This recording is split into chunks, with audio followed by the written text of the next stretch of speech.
남자 북한 남자 좋아요야 구독 반갑소. 네, 여러분 반갑습니다. 북한에서 깃털처럼 가볍게 날라온 남자 북한 남자 박이성입니다. 여러분 너무 반갑소. 자, 오늘은 제가 여러분들한테 집에서 좀 공간이 좀 다르죠. 이게 제 집인데 집에서 말씀을 좀 드리려고 합니다. 왜냐하면 지금 북한에 관련돼서 큰 뉴스가 터졌어요. 여러분 다 보실 거예요. 아마 지금 최고의 이슈가 바로 김정은 신변에 큰 문제가 생겼다, 이런 뉴스들이 정말 많이 돌아다니고 있죠. 저도 이제 딱 그 뉴스를 듣고 나서 와, 이거 정말 큰일이 터졌네 라고 이제 생각이 들어서 여러분들한테 말씀을 안 드릴 수가 없더라고요. 특히나 사실 북한은 최고 지도자 1인 체제인데 이 사람이 신변에 큰 일이 생겼다, 사실 이게 정말 확인된 바가 없어요. 거의 다 찌라시입니다. 근데 왜 이런 얘기가 나왔냐, 이걸 제가 여러분들한테 좀 차근차근 오늘 말씀을 좀 드려야 될 것 같습니다.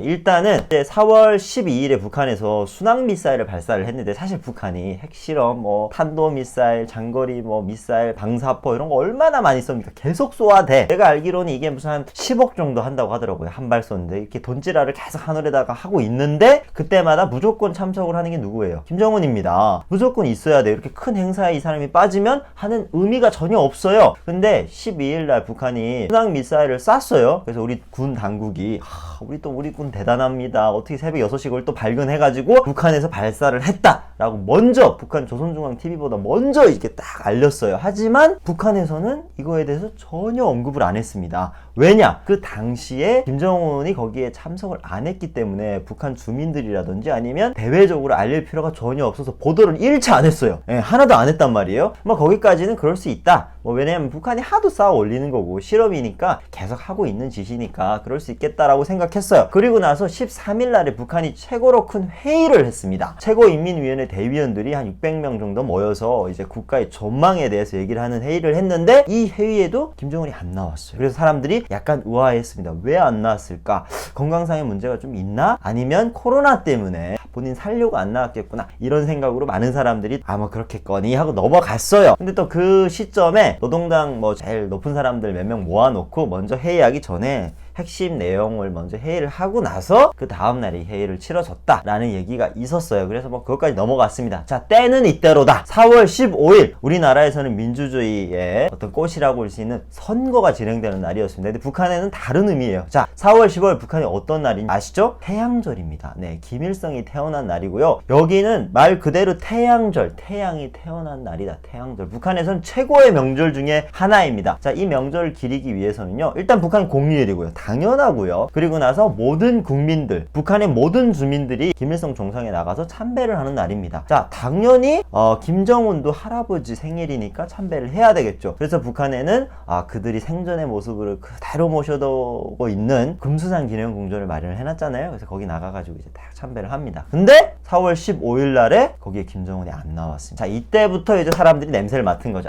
확실하게 김정은한테 큰 무슨 일이 생겼다라고 했죠. 그리고 나서 이제 문제가 터진 게 바로 뇌사 상태 라는 이제 어마무시한 뉴스가 터졌습니다. 제가 이제 이 뉴스를 딱 접했을 때 좀 당황했어요. 왜냐, 사실 북한이 무너지는 거 사실은 항상 바래왔고, 그 바라는 이유 중에 하나, 저는 이제 북한을 제가 합법적으로 제 고향을 찾아뵙고 거기서 이제 많은 사람들한테 이렇게 방송도 할 수 있고 이런 날이 이제 도래하기를 고대해서 했지만, 이런 식으로 갑자기 무너지면 이게 엄청난 혼란이 초래해질 거다라는 생각이 좀 들었거든요. 그래서 조금은 무서웠어요. 그리고 또 어떤 사람들은요, 극단적으로 제 단톡방에서 저한테 유성아, 전쟁 나는 거 아니냐? 너 전쟁 나면 어떡할 거냐? 너 이제 갈 데도 없다? 이런 얘기도 하고 해서 저는 약간 무섭더라고요. 갑자기 이런 상황이 벌어지면 이게 정말 상황이 오기 때문에 굉장히 힘들지 않겠냐라는 개인적인 생각을 하고 있었어요. 그래서 이제 언론사에서 또 이제 일을 하고 있으니까 그쪽에서 막 물어보고 조언도 구하고 했지만 딱히 답은 안 나왔습니다. 하지만 여러 가지 정황상 놓고 봤을 때 여러분들, 김정은이 만약에 쓰러지잖아요. 그러면 북한은 당연히 전시체제에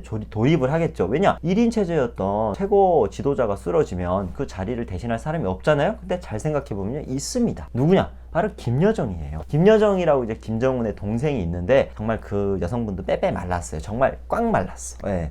그 사람은 잘 먹는데 왜 이렇게 마른지 모르겠어. 근데 그 사람이 얼마 전까지 그 북한의 어떤 핵심 계층에 들어가는 핵심 라인, 정말 최고 지도자 다음에 어떤 계승을 할 수 있는 그런 서열에는 안 들어갔는데 얼마 전에 그게 이제 업그레이드가 됐어요. 서열이. 그게 사실 이유가 1월 달에 이거는 뭐 다 내피셜인데 김정은 위원장이 김정은이 아파서 스위스에서 의료진이 북한에 방북을 했다라는 어떤 내용의 썰이 돌았습니다. 근데 그게 지금 퍼즐 조각에 맞춰주는 거죠. 지금의 아픈 시점에서 사실은 예전부터 이런 문제점이 있었다.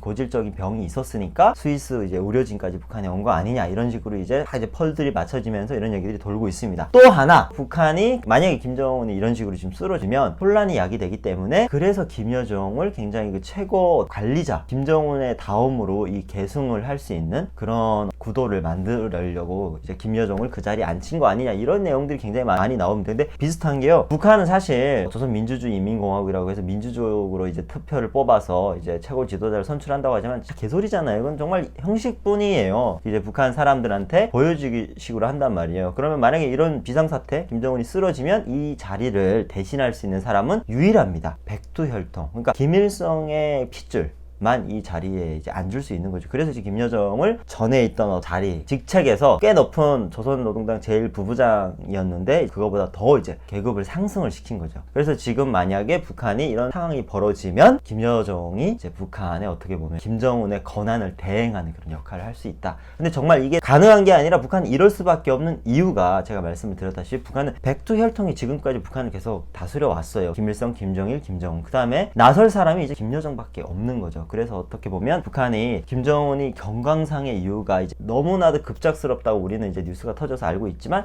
그 전부터 사실은 북한도 미리 좀 대비를 하고 있는 그런 추세인 것 같아요. 그리고 그런 질문 되게 많이 받거든요. 지금 이런 상황이 벌어지면 북한 주민들은 어떻게 생각하고 북한 주민들은 어떻게 행동을 할 것인가. 사실은 지금 제가 언론사에서 근무를 하기 때문에 24시간 북한 조선중앙 TV를 모니터링을 하고 있는데 정말 평온함. 그야말로 평화의 시대예요. 북한의 조선중앙 TV는. 김정은의 이런 신변상의 문제 이런 거를 전혀 다루질 않아요. 왜냐? 북한 당국은요 이걸 좀 철저하게 닫아매고 만약에 북한 주민들한테 이게 알려지잖아요? 엄청난 혼란이 조성되거든요. 근데 어떤 뉴스는 있냐? 지금 북한의 평양이 사실은 북한의 어떻게 보면 핵심 지역인데 평양을 일주일 전부터 그 이제 경찰들이 좀 봉쇄, 그러니까 예전보다 더 엄격하게 봉쇄하는 어떤 상황이 지금 연출이 되고 있다고 합니다. 하지만 평양 주민들은 이게 뭐 옛날부터 가끔씩 있었던 일이니까 또 무슨 검열을 엄청 열심히 하나 보다 또 이런 식으로 사람들이 받아들이고 있단 말이에요. 그러다 보니까 그냥 이 지금 김정은의 이런 사태에 대해서 전혀 사람들은 모르고 있는 거죠. 근데 김정은이 갑자기 뇌사 상태로 이제 죽을 수 없는 게 사실은 최고 지도자잖아요. 그리고 지금 이렇게 병이 날 수밖에 없는 게 여러분들 보세요. 원래 2012년에 처음에 집권할 때는요 저만큼 말랐었어요. 굉장히 깡 말랐었어요. 누가 봐도 북한 사람이었단 말이에요. 근데 이 사람이 이제 할아버지를 벤치마킹을 해야 되니까 살을 갑자기 찌운 거예요. 안 좋은 거 다 가지고 있어요. 뭐 고혈압, 당뇨, 뭐 엄청 안 좋은 병들이 지금 다 몰리고 있단 말이에요. 그러다 보니까 2014년 9월이랑 10월 2달 동안에 잠적을 한 적이 있는데 그때는 몸이 너무 무거우니까 몸이 지탱을 못해가지고 이 다리에 혹이 나가지고 혹 제거울 수술을 했다는 거. 이거는 확인된 결과예요. 그러다 보니까 이제 이런 상황이 빚어진 거죠. 그래서 몸 건강 상태는 아주 안 좋습니다. 그리고 좋은 거 아무리 많이 먹어도 안 좋은 걸 너무 많이 해요.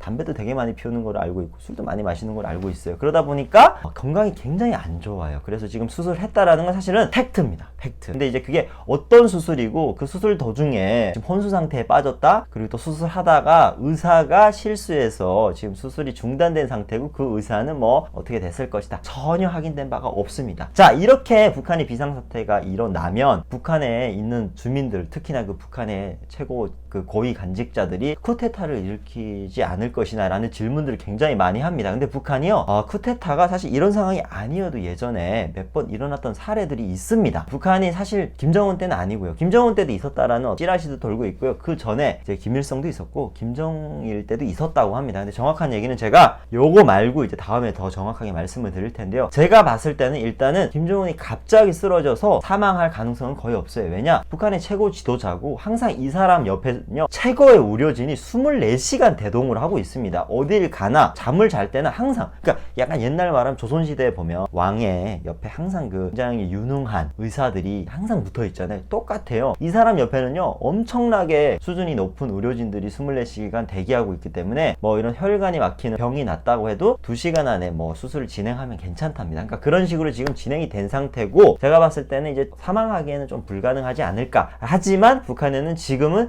비상사태 일어났고, 아니면 이런 상황을 대비해가지고 이제 김여정을 그 높은 자리에 올려놓는 거는 어떻게 보면 이제 이런 대비태세를 다 갖추려고 계획적인 게 아닌가라는 생각을 합니다. 그리고 이제 북한에서 살다 온 입장에서 북한은 누가 이렇게 사망을 하거나 이제 최고 지도자가 이제 건강상의 이유가 있다 이런 건 절대 북한 주민한테 알리질 않고요. 그리고 알린다고 해도 만약에 죽었을 때, 김정일 때도 죽고 나서 바로 북한 주민들한테 알리지 않았어요. 네, 2, 3일 지나고 나서 이제 멘트 다 정리하고 그 윗자리 있잖아요. 서열 관리 다 되고 이제 김정은 앉히고 그 밑에 누구누구 다 이렇게 라인 딱 세우고 나서 그 다음에 제가 발표를 딱 했습니다. 그러니까 북한도 지금 굉장히 혼란스러운 상태예요. 그리고 더군다나 김정은이 죽었는지 살았는지도 아무도 지금 외부에서는 알 수 있는 길이 없습니다. 뭐 미국의 CIA 뭐 이런 데서도 사실은 아직까지는 정확한 정보가 없다라는 얘기를 들어봐서는 사실은 북한에 들어가 있는 스파이가 있는 것도 아닐 것 같고, 그래서 정확한 내용을 모릅니다. 그리고 북한 주민들은 더군다나 모르죠. 왜냐하면 상위 1%, 김정은을 정말 옆에서 대동하는 사람들만 이 사건을 지금 알고 있고, 정말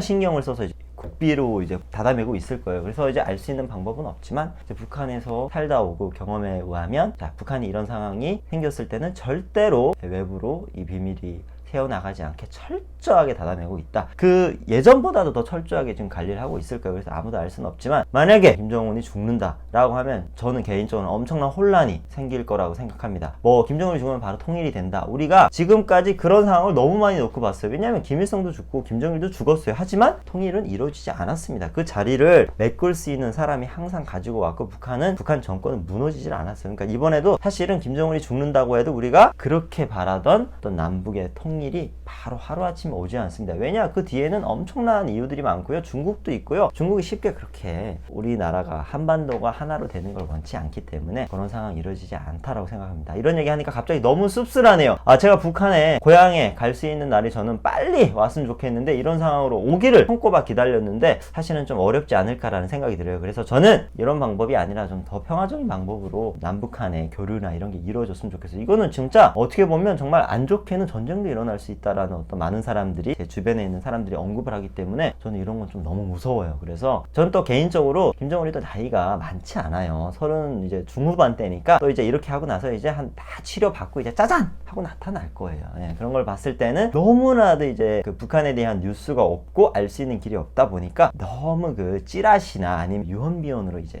상황이 돌아가기 때문에 여러분들 돌아가는 내용 너무 믿지 마시고요. 예, 그리고 이제 저처럼 떠도는 사람들이 얘기하는 거에 80~90%가 확인된 바가 없어요. 예, 그냥 이제 본인이 어떤 경험과 추측으로 전적으로 이제 얘기를 하기 때문에 북한의 이슈 아무도 모릅니다. 네, 그렇기 때문에 여러분들 너무 믿지 마시고요. 오늘도 그냥 북한에서 온 사람 입장에서 김정은이 만약에 죽는다면 통일을 되거나 아니면 어떤 상황이 전개될까라는 어떤 제 생각을 여러분한테 말씀을 드리는 거예요. 근데 저는 확실하게 말씀드리는 게 지금보다 더 안 좋은 아니면 더 혼란스러운 상황이 오지 않을까라는 개인적인 생각을 해봅니다. 그래서 여러분들 북한에 관련돼서 이슈에 대해서 이렇게 관심 갖고 이렇게 하는 건 좋지만 그 가짜 뉴스에 너무 휘둘리지 말았으면 좋겠습니다. 네, 제가 하는 얘기도 여러분들 피트링 싹 걸쳐서 여러분들 그럴 만한 어떤 능력과 그리고 지식을 겸비하신 분들이잖아요. 그래서 필터링 싹 걸쳐서 그냥 재미로 이런 생각을 하고 있는 북한 놈도 있구나 라는 생각으로 여러분들 이 내용 들어주셨으면 감사하겠습니다. 자, 오늘도 그러면 북한 남자 유익한 정보는 아니었지만 그래도 또 새롭게 막 터져 나오는 이런 뉴스에 대해서 간략하게 설명을 드리는 거 여러분들 좋았다면 좋아요와 구독 꼭 눌러주시고요. 다음에도 또 뵙겠습니다. 안녕히 계십시오.